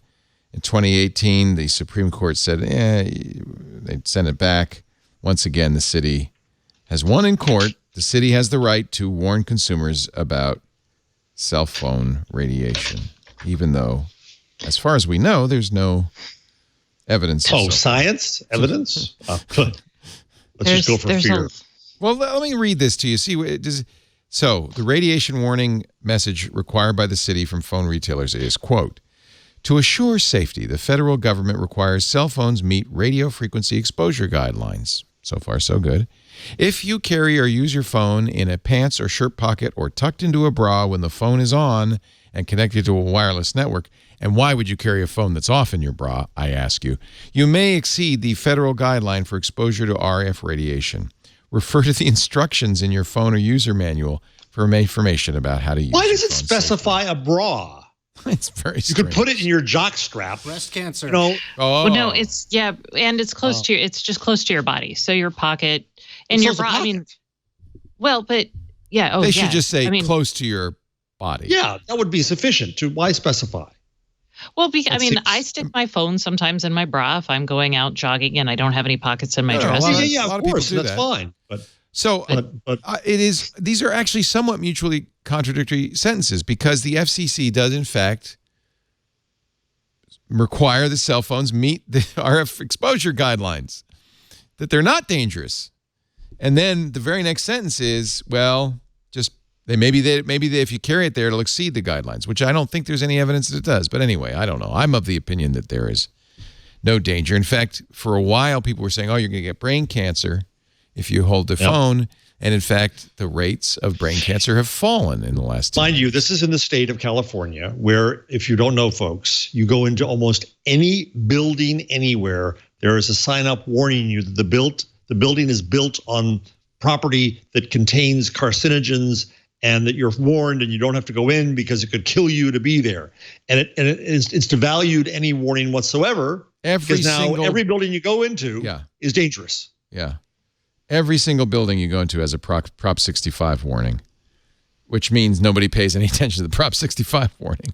It's like going to the internet in the EU and having to click on cookies. Cookies, yeah. Cookies. Cookies, cancer. Cookies, cancer. Cookies, cancer. Okay. I mean, this is a good example, though, because, I mean, who would vote against that proposition? California voters were presented with a proposition that said, well, if there's chemicals known to cause cancer in an area, shouldn't there be a warning sign? Well, of course there should be. But this is the problem with the verb could. Yeah. There's a lot of chemicals cause cancer. Sunlight causes cancer. Every time you go outside, lots of problems. Yeah. It should tell you not to go outside because light causes cancer. Okay. Should we do a change log here? Let's do a change log. We need something. Do we have stuff for the change log? We didn't last week. We do now, as the trumpeters have indicated. Trumpet. Google has quietly launched a developer website for Fuchsia OS. Sooner than you expected, you'll be able to develop. It's fuchsia.dev.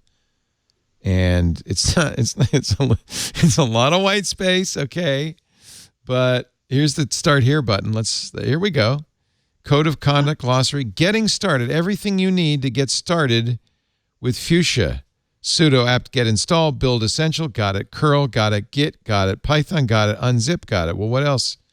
What else do I need? Oh, then you have to go and get the source code and download and build it and then boot it or run it in QEMU, the emulator. And then you can explore Fuchsia. Apparently it has a couple of commands you can use. Fortune, to get your fortune cookie, and shut down. Fortune, help, and shut down are the three commands they've documented. Oh, and roll dice. You can roll dice. So anyway, that's a big deal, right? We've been talking about this new operating system from Google for some time. It's still not clear. I'm not sure what it's for. Is it a phone operating system? Is it? It's an everything operating system. I thought it was for everything. Okay. What's a phone? What's a laptop? It's all for computing everywhere. Everywhere. The Pixel C. Now you still use your Pixel C? I don't use it, but I have it, and yeah, Cuddles it at night and would like it to be back. Yeah. I loved the Pixel C. I gave it away. My Nexus 7 is what I want. I missed that too. Mine is really good. Boy, I missed my Nexus 7. Super annuated. I still have it, but it's hard to keep it charged. Remember, last week we talked about the fact that the evidence was strong. Google was not going to do tablets. Now, according to 9 to 5 Google, the Pixel C did not receive a July security patch when other Pixel devices did. Actually, it was Android Police that noticed this. And according to the update schedule help page, there is no guarantee Pixel phones and tablets will get security updates after 18 months. And of course, the Pixel C came out in 2015, hasn't been sold in 2 years. So if you have a Pixel C, you're unsecure. You can still use it. Just be careful. Be a little careful. There is a July security patch that's coming out, and among other things, actually, I'm excited because apparently the Samsung version of it on the S10 is adding night mode to the Samsung camera. The preliminary shots I've seen look really good. But also an improved OK Google detection. That's if you have a Pixel 3, 3A, or even a Pixel 2. Woohoo! Bootloader bugs in the Pixel 3 will be patched. Better music detection. Do you guys ever use that where it puts on the front of the phone? Oh, yeah. I use it all the time. I think it's so cool. There's a log of all the songs that phone's heard. Yeah, well, they do it for most of it's actually from a database that runs locally on the phone. Yeah, it's like 100,000 song database. However, it's kind of neat. They don't say anything about whether that log of all the things you've heard is sent back to Google. We don't know if that's the case. You could have really embarrassing taste, No, it's not my fault. Then I would just argue it was playing in the restaurant. Yeah. Google Lens. If you come to San Francisco, besides wearing flowers in your hair, you might want to bring your Google phone and your Google Lens, because Westcover, which is a San Francisco-based startup, has built a catalog of local artists, and it's teaming up with Lens so that when you point your camera at an artwork in San Francisco, it'll recognize it and it'll tell you all about it. Apparently, 50,000 images of unique art and design from 6,000 local brands and independent artists are in the database. So, pretty cool. Who paid for that? Yeah, I don't know. Westcover, maybe. I don't know. They curated it. I guess. So here's the tweet. If you love the chair at the Ace Hotel, you just point Google Lens at it. It'll tell you where you can get one.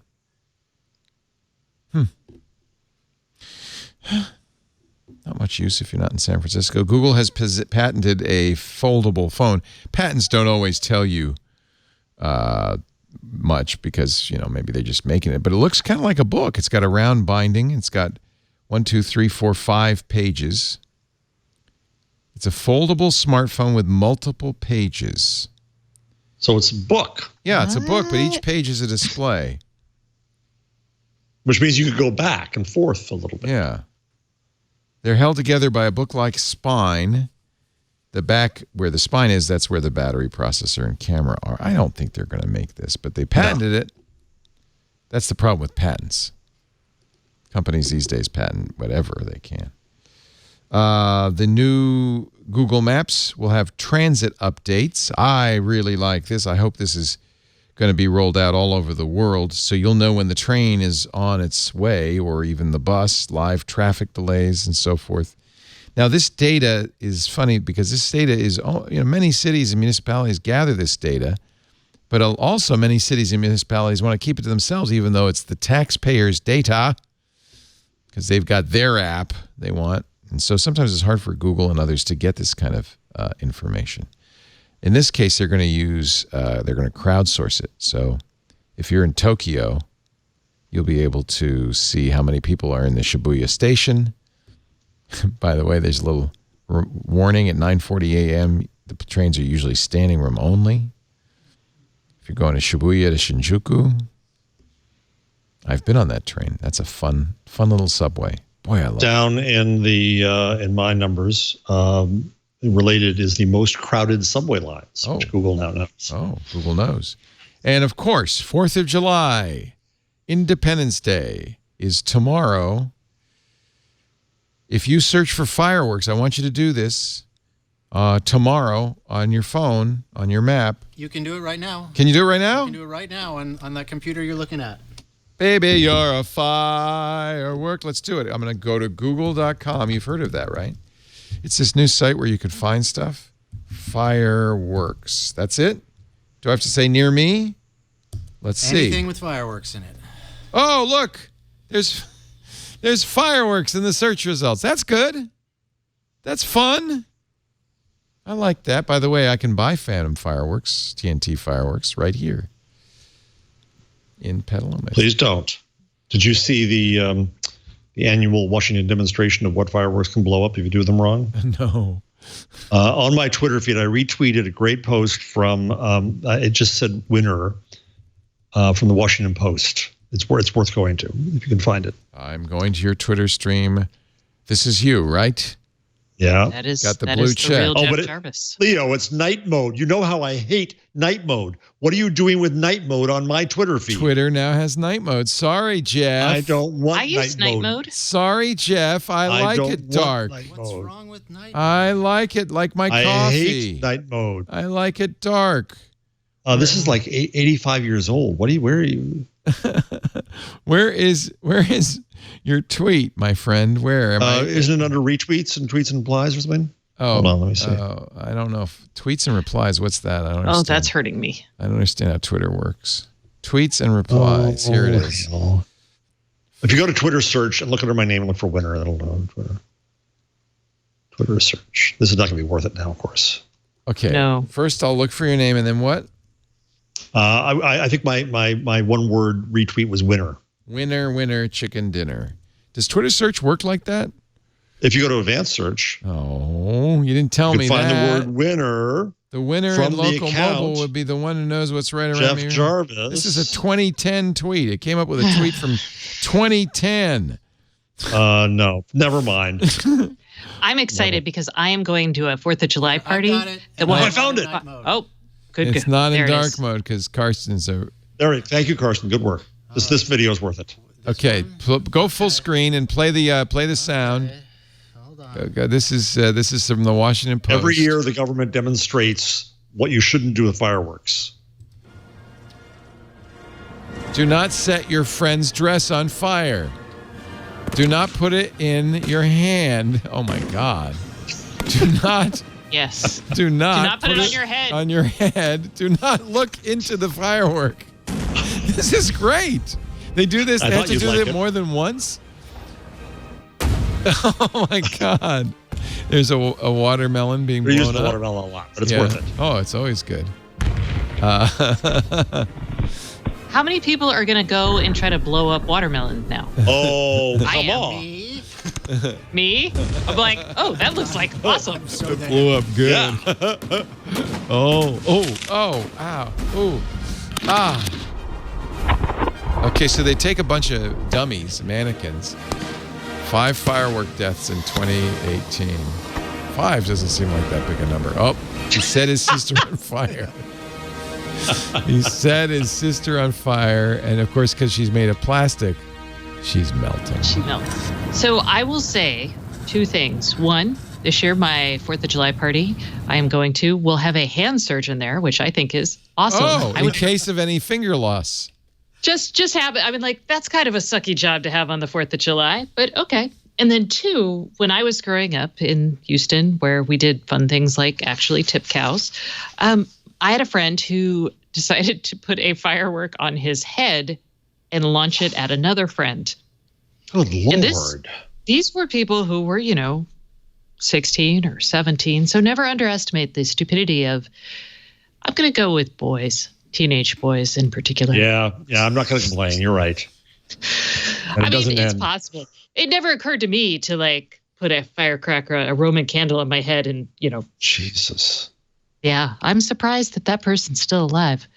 By the way, if you do go to google.com right now, you will get a chance to play the best baseball game ever with featuring mustard, condiments, and picnic items. And I'm now leading 5 runs to nothing because apparently I cannot fail. I just hit an 833-foot home run. This is how games should be. That no matter how bad you are, strike. That's my first strike. Now that you're watching. Yes, pickles are really bad at baseball. We do I that. believe that's celery. Isn't it pickle? Oh. No. Who would have celery? Oh, the curveball got me out. Celery. Why would you eat celery on a holiday? Oh, it's delicious. It eat makes a it lot of lovely celery. crunch Everyone has to. crudité on holidays. There you go. Celery got its revenge with an 845-foot arm. It's a solo homer. Here, popcorn. Let's see how popcorn's going to do. Another home run. This is like the home run derby. 600 feet. I had a bases loaded home run when you weren't looking, unfortunately. Corn dog. Another home run. This is the best game ever. This is a lefty. Uh-oh. Oh, lefty. Lemonade. Lemonade lefty. Oh. I was able to swing twice at one curveball and hit it the second time. Timing's important to the curveball. Lemonade lefty. Now here's Grape Aid. Grape Aid. See, even if you hit it right to the first baseman, you get a hit. It's what? Green apple. I'm sorry. Why am I doing this? You might ask. I don't know, but it's mesmerizing. Because that's the Google changelog. How refreshing was that? How about this? The Pentagon has a laser, this is according to the MIT Technology Review, that can identify people from a distance. It turns out your heartbeat is unique. It's just like your fingerprint. Mm-hmm. So even as far as 200 feet away, this laser can identify you not from your face, but from your heartbeat. But if you're wearing a thick sweater, it won't. Oh, thank God. It works. So if you're it works in a through global shirt warming, and jacket, but not a sweater. No, it works through, I think, certain types of thicker shirts. Clothing. It doesn't work. Unless you have your phone in your pocket and it blocks it and saves you. This is why you wear it in your bra, actually. Yeah. All right. Actually, I just read an article. It was a little bit nerve-wracking. This is also for people who are planning to travel. More and more now, we are seeing face recognition. And it looks like face recognition is going to be coming to the airport near you soon. American and Delta and others. And it was an article about face recognition. And from Wired, I opted out of face recognition at the airport. It wasn't easy. And this is, to me, this picture is the challenge. Well, what I want to know is, how do they know? Oh, that. Yeah, I do. I've done that. It's not face recognition. It's face recording, I think. No. That's... So, when you get on the plane at a Delta Airlines, right, you have the choice, and you're told you have the choice. It says, Delta says only 2% of customers opt out of face recognition.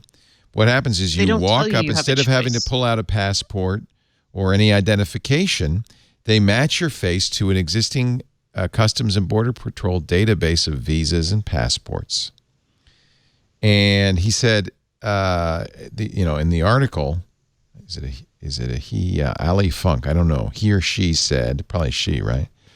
You just say they. They, maybe a they. I don't know what your pronoun is, Ali. That's why I was just saying default to they. They is good, even though it's completely ungrammatical. So in order to get, first of all, they had to know. I'm sorry, I'm just old. You can't expect me to change a lifetime of habits in a minute. We can, Leo. We can ask you to do that. Okay, they said, I'm going to pretend Allie is three people. They said that, first of all, you had to know that you could turn it down. And then you have to go over to the desk, and then you have to say, I don't want to use that. And then, of course, they're going to double scrutinize you, right? It wasn't clear to me, because if you have to go to the desk or if you can just turn it down. So this person had to go to the desk because they didn't know if they could opt out or how to opt out. So I wasn't sure if she or they just had to go. I know. They said their recent experience suggests that they're incentivizing travelers to have their face scanned and disincentivizing them to sidestep the tech by not clearly communicating the alternative options. Right. But that still leaves it up in the air. It's like, now that I know that someone is able to do this just by saying, hey, scan my passport, right, is it possible for me to go through and just be like, I'm going to opt out of facial recognition, please scan my passport? Yeah. I mean, the problem is not so much that they're using face recognition, although that there are problems associated with that, but are they collecting images as well and storing them in a database? And this is the real problem, because the real issue, or another issue, well, I'm not going to say which is real, that is a valid question you're asking, is that the database is made up of government data that has now been shared with the airlines, and nobody opted into that. Yeah. So your data, and remember, this is also a database operated by the Customs and Border Control or Border Protection Agency, which was hacked recently from one of their third parties. So all their biometric data. So there's a lot of things where you're kind of like, man, y'all, is this the best idea? Is this the best way to implement something like this? No. I signed up for Clear, and they do fingerprint and or iris, and I love it. Yeah, but that you signed up for that. That's totally voluntary. That is also at the TSA security points. Yes, that's right. So I'm going to be. It's not boarding the plane. No, that's right. Anyway. Okay. Blah. Blah. Well, I think the issue really is this is going to become universal. You're going to be everywhere you go. You're going to be scanned. Except in Oakland and San Francisco. San Francisco, it's illegal in San Francisco, and another municipality recently, like Somerville, Mass, or somewhere recently, forbade. I think Oakland did some facial recognition. Good.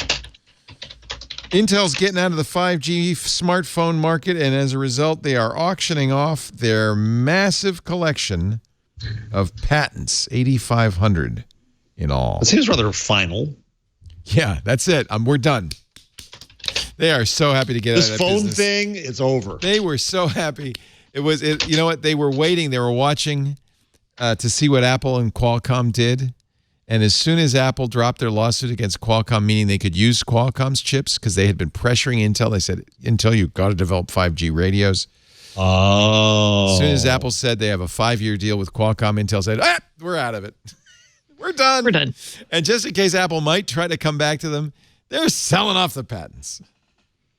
So what do you... didn't Intel bought Infineon way back in... Oh, they have a lot. 8,500. That's a lot of patents.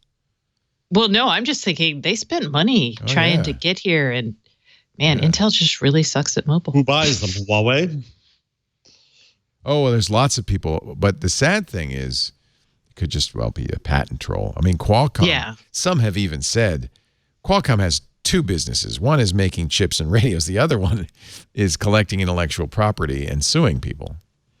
I'm not sure I agree with that, but that is certainly one point of view. And certainly anybody who bought these patents might be buying them perhaps because they just want to license them or perhaps because it's an opportunity to go after Apple and everybody else. I don't know. Apple could buy them and use them as some sort of leverage against Qualcomm in patent negotiations or in licensing negotiations. And Google in the past has done this, which is buy the patents and then say, we're not going to, this is defensive. We're buying them. We're not going to pursue them. Go ahead and use them. And that I admire. I think that's right on. That's a good strategy. Should we declare our digital independence on the 4th and 5th? Hashtag social media strike. Larry Sanger blog post. We, the strikers, urge the global developer community to perfect a new system of decentralized social media. This strike will show the world, typo, big tech corporations, governments, developers, and social media users is a massive demand for a system in which each of us individually owns our own data. Social media services stop acting as silos. I agree with all this.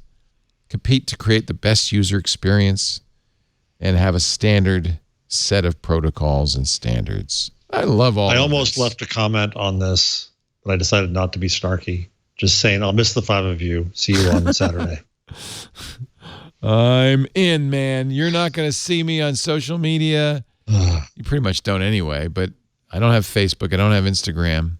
I have a Twitter account, but it's just more like because I didn't want to delete it. It's because that's where you talk to Jeff and I. Have I ever tweeted you? Yes, once. Really? I think so. I must have been drunk. Oh, it was so memorable. I feel like we've had, and I know Jeff and I tweet every now and then at each other. Sometimes I'll see something and I'll retweet it or I'll say, just to show that I'm not, a complete curmudgeon. Finally, some punishment for Equifax, except it's not the punishment I would like to see. The Equifax CIO knew about the Equifax breach. Of course, he's the chief information officer long before the public did, decided he was going to dump his stock, and as a result avoided, I think, $17 million in losses. No, I'm sorry, not even that much. $117,000 in losses and gained $480,000. But he wasn't the only one. There was a CFO did the same thing. There might be more. I'm not saying this is the last. John Ying got 4 months. He's going to jail. He got 4 months. And he has to pay back all the money he made. Insider trading, 4 months in prison, year of supervised release, $55,000 fine in order to pay $117,000 and $117,000.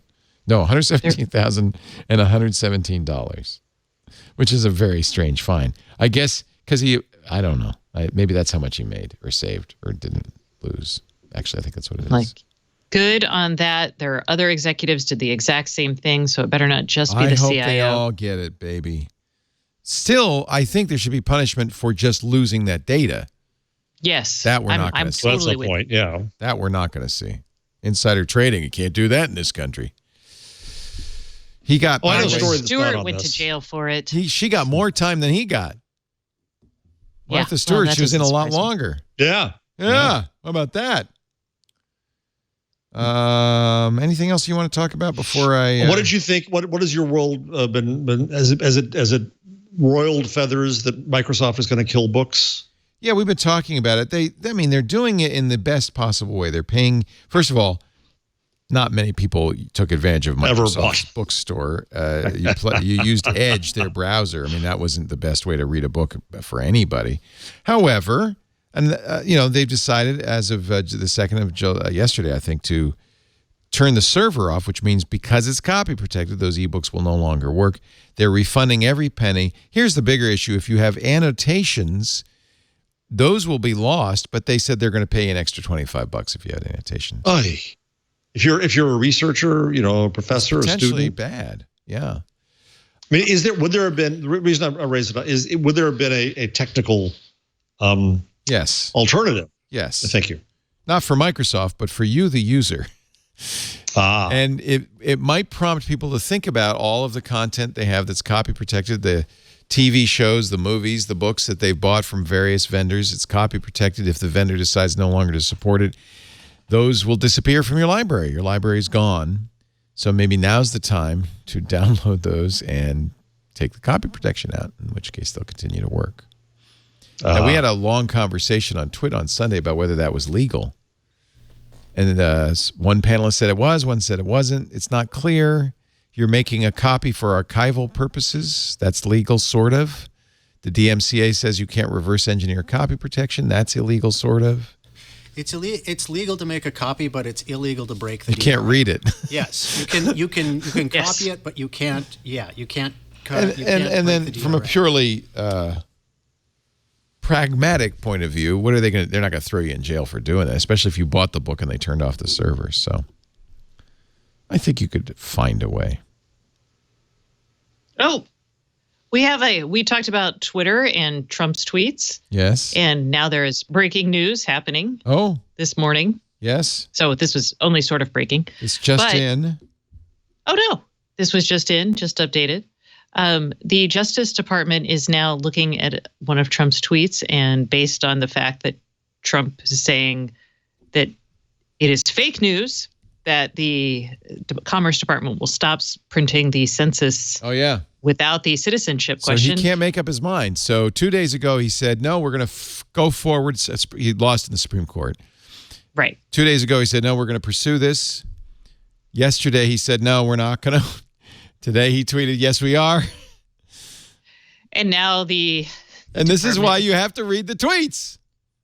And now they're like, okay, we're trying to figure out how to do this. Can you find me a tank to go stand in front of, please?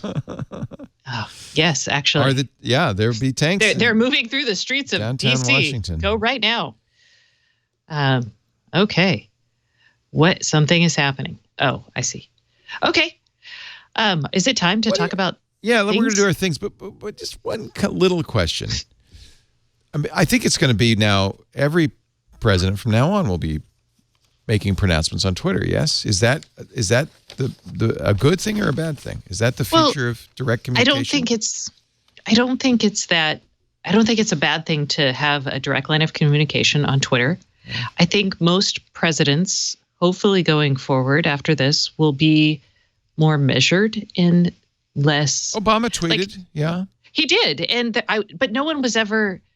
When Obama tweeted, you felt like Obama probably spent 20 seconds thinking about that tweet, if not a lot more time, before he actually hit the button. Yeah. And that's so just I think personality. Yes. I never got the impression that those were really Obama's tweets, though. That seemed only Yeah, the ones he had that a were team. signed by him. Right. In fact, they had a protocol, right? Yeah. Where you had to sign them. Mm-hmm. Because they thought ahead about, like, what does it mean to have a tweet that says it's from POTUS? Is it really from POTUS? If so, we should probably tell people that this is an actual POTUS tweet. So they viewed it as a way to reach out to constituents or people, just the citizenry, which I don't think is a negative way to use something like Twitter or Instagram or Facebook. I think the issue comes when you don't use it judiciously. So apparently the fake news is now making fakes of Donald Trump saying we're not going to pursue it because I saw it clearly on video. And now he's saying, no, that's fake. So they're going to move forward. I can't even read his tweets because they're so offensive. For instance, many of these illegal aliens are living far better now than where they were. Is so incredibly offensive to me. Awful. I don't even know where to start. So I would love for for Twitter to say, make the gray box Fact and then check. also put a fact check of the photos that we currently have. Yeah, fact check. And by the way, they're not illegal. They're seeking asylum, which is legal. Yeah. Okay. Things not darkness. Yeah, let's. Somebody hungry or something? I thought you had no. lunch right before you came on. I gotta remind everybody real quickly that we would love it if you would subscribe to this show. Do we have a recording of this, or do I do this live on this show? The so-called Twit House ad. I believe you do it live on the show. Because I have recorded this as well. Yes. We truly appreciate you listening to this podcast. Every day, it takes a team of hosts, producers, editors, engineers, and support staff to get our content to you. And by the way, not to mention friends and family. Friends and family. Well, you're in the host category.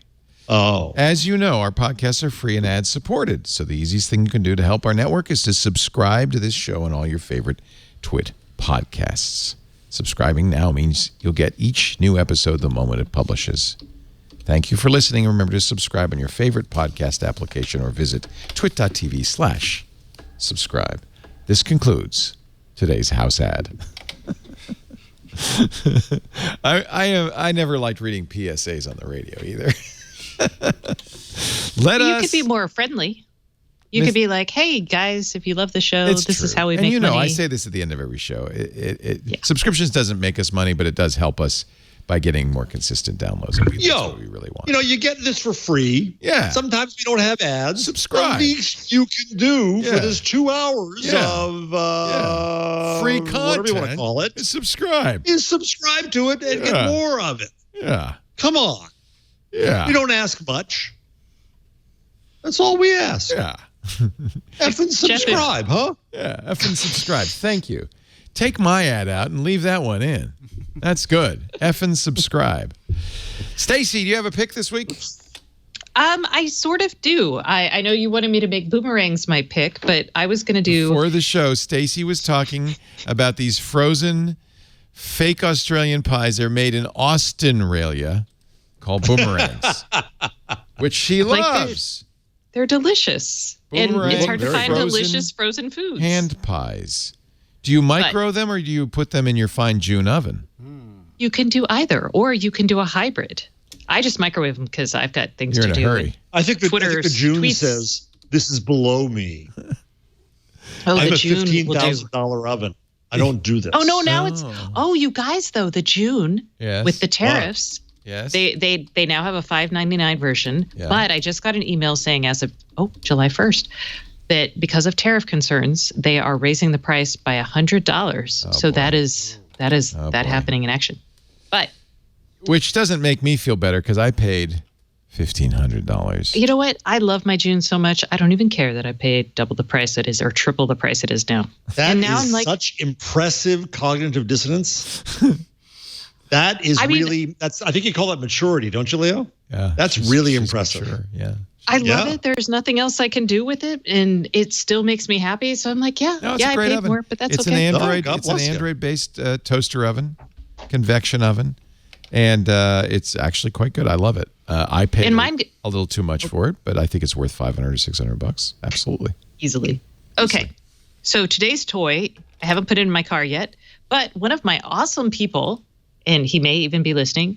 Thank you, John. That looks like a face. It doesn't it? It is the Android upside Auto. Down. I want that. I want it too. They haven't invited me yet. What is it? They didn't invite me either. So this Amazon? is the Android.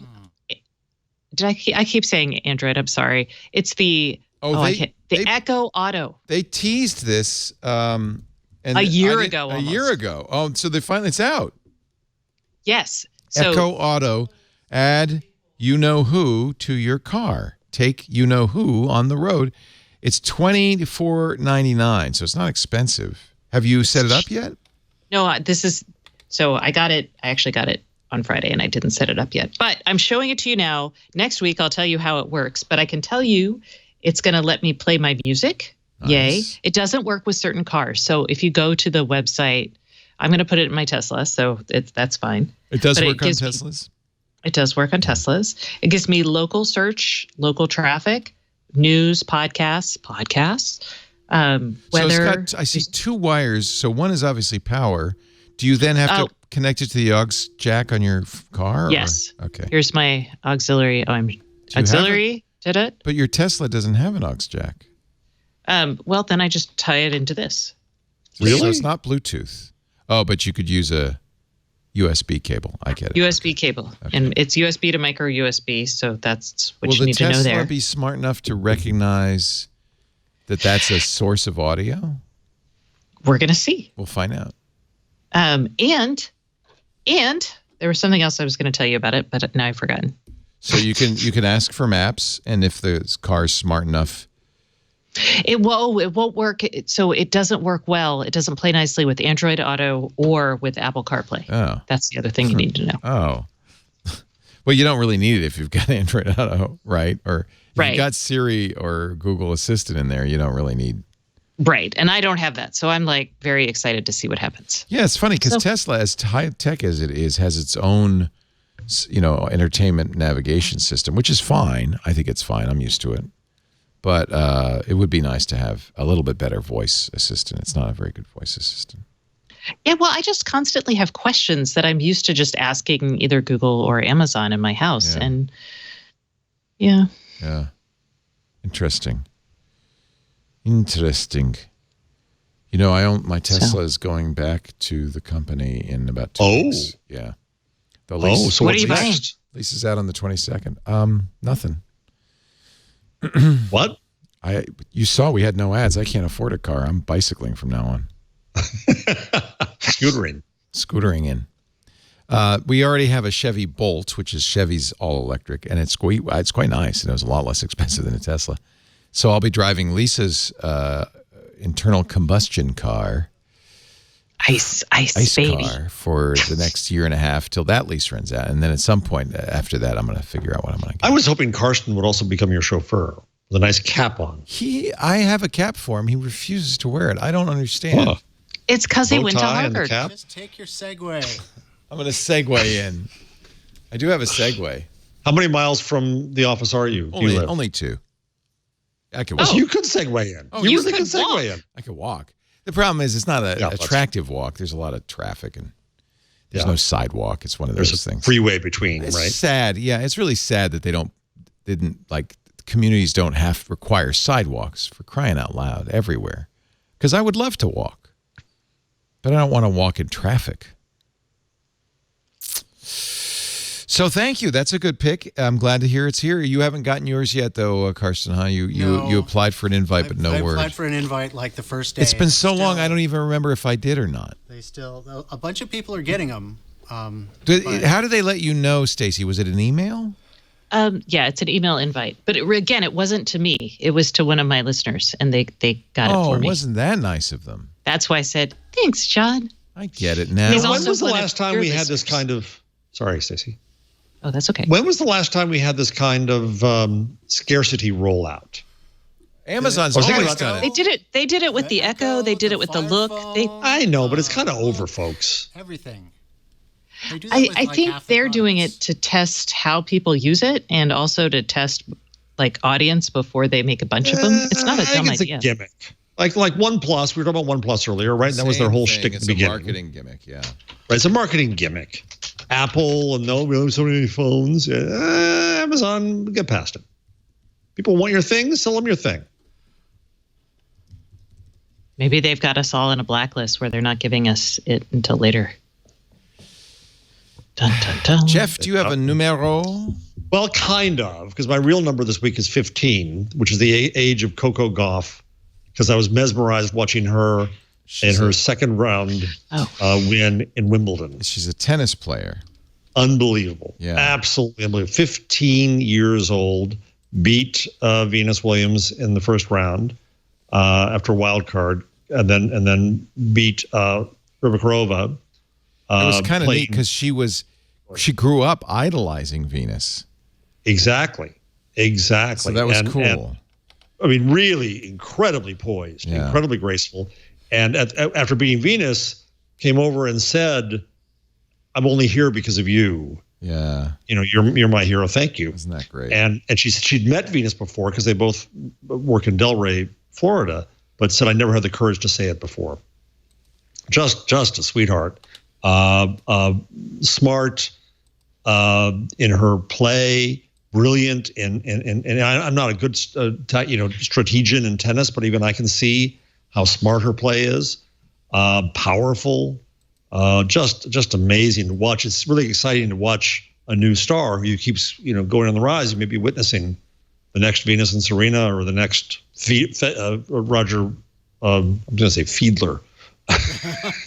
the next conductor of the Boston Pops Orchestra the is great there. Roger Fiedler. Anyway, Federer.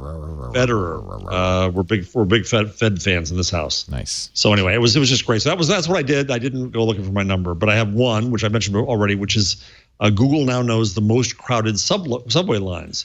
I think every subway rider will think that theirs is the most crowded subway line. What is the most crowded? Buenos Aires, the Urquiza line. Doesn't have any numbers, unfortunately. Sao Paulo, line 11, the Coral. Buenos Aires, line A. Sao Paulo gets in another one, line 8. Paris, line 13. Buenos Aires, line C. Tokyo, which I think everybody would have presumed because they have the shovers. They have the shovers that push in the line. Sao Paulo again, line 9. Tokyo again. And then New York coming in at number 10 with the L line. And the L line is the one that goes to Google's headquarters in New York and that they all get pissed off about. That could have led to this entire thing. The Chelsea Market, which is, by the way, where Jigsaw is. Exactly. Yeah. Come full circle. My pick of the week is not a pick, but a warning. Do not blindly follow Google Maps. Dozens of drivers did on the way to the Denver airport. They were rerouted through a muddy field where they got stuck. A crash on Pena Boulevard in Denver choked off access to DIA on Sunday. Google Maps suggested a detour. CNN talked to one Connie Monsees. She said, I thought maybe there's a detour. Pulled it up on Google Maps. It gave me a detour that was half the time, so I took the exit down to where they told me to. She probably missed this sign, the shotgunned and fallen over sign that said road closed. She said, "This is a Seinfeld episode for the modern age." I know. I was given confidence because there were all these about 100 other cars in front of me. Unfortunately, a couple of the cars in front got stuck in the mud, and since only one car at a time could pass through, everybody else was stuck behind those. The question is, why did Google send us out there to begin with? There was no turning back once you got out there. She did have a four-wheel drive and was able to get through, and in fact, she has a Santa Fe. She picked up a number of people, even the passenger of an Uber that was also stuck in the mud on the way to DIA. But was it faster? Well, I look at these people. They're all taking pictures of themselves. That's the best shot I ever saw. This is just the best. Google took us through this field. So just a word of warning. As Google says, use your common sense when following directions from a computer. Nice. Ladies and gentlemen, this concludes this episode of This Week in Google. I do thank you for listening and do invite you to subscribe because each week it's fun. Thanks to Stacey Higginbotham, who joins us every week from the Stacey on IoT website, staceyoniot.com, and, of course, the IoT podcast with Kevin Toffel. Are you loving Seattle? Are you loving the weather? I do. It's gray and cloudy today, but it's so far been kind of awesome. Because right now, including even today. It'd be like 100 degrees, and yeah, it's going to be 98 degrees on Monday in Austin and about 100% humidity, right? So... yeah. So I'm good being here. I love it. Yeah. Thank you so much, Stacey. Always a pleasure. Everybody should subscribe to Stacey's newsletter and podcast. And, of course, Jeff Jarvis, who is officially director of the Townite Center for Entrepreneurial Journalism at the Craig Newmark Graduate School of Journalism at the City. And of I give up. And I just give up. He is the brightest person on our network. I just can't stand it anymore. He's the brightest guy I've ever met. And, I can't do it. And a joy. I just can't do it. A joy. Are you doing that on purpose? Yes. I've been doing it throughout the whole show. I've been riding the darn thing. It works perfectly for Stacy. She hits one button and looks magnificent. She's gorgeous. I mean that, Stacy. You looks are amazing. Bright yellow at this point with orange furniture. And an orange mouth. An orange mouth. And a pink mouth, though. A pink mouth, which clashes with my orange room. Oh, no. I can't stand this. He looks thing. like the Andy Warhol version of Jeff Jarvis. Thank you, Jeff. It's going to take me weeks to get this back down.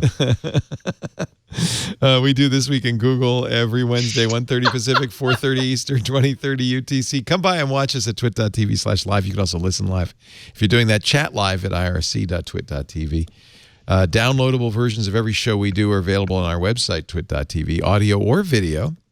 So if you enjoy Purple People, you might enjoy the video version of this show. And those who eat them. Somebody said you're in the movie Cocoon. You can get that at twit.tv/twig. But as I have mentioned, I think once or twice on this show, subscribing is the best option. That way you'll get it every day, every week. The minute it's fresh off the presses, the minute it's available. twit.tv/subscribe if you need help. Thank you, everybody. We'll see you next time on This Week in Google. Bye-bye.